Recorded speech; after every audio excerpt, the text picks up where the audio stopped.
c'est la guerre, c'est la guerre, et nous regardons un petit peu les protagonistes. Ça, c'est un truc de fou.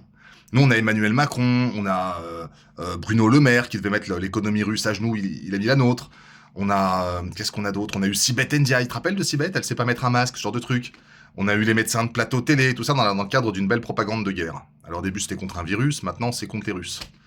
Donc là, il récidive, je sais pas si t'as vu le Poudré, il a dit non, non, mais là on peut pas laisser faire Vladimir.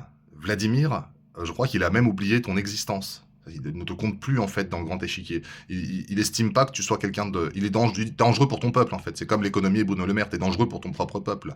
C'est Mike Tyson versus un mec qui est en fauteuil roulant. C'est pas méchant quand je dis ça.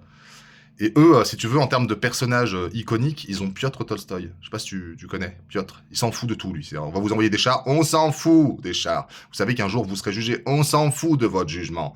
Il est incroyable, lui. Lui, il est incroyable. Je sais pas ce qu'on a, nous, en équivalent en France. Bayrou, peut-être, tu vois. Au niveau de la corpulence, peut-être, j'en sais rien. Nous, il met des claques à des gamins. Poutine, il met des claques à des pays. Donc, c'est vraiment pas la même ambiance. Vous savez, je suis pas pro-Poutine à tout prix. J'avoue qu'en termes d'aura, en termes de charisme, en termes d'incidence sur les autres pays, c'est pas Macron. C'est vrai on peut tomber d'accord là-dessus. Et Piotr Tolstoï, qui est un personnage quand même assez emblématique, assez haut en couleur, je trouve qu'il incarne bien l'ambiance russe. Lui, il te dit on s'en fout de vos chars, envoyez des chars Leclerc, en gros on en fera des chars Lidl.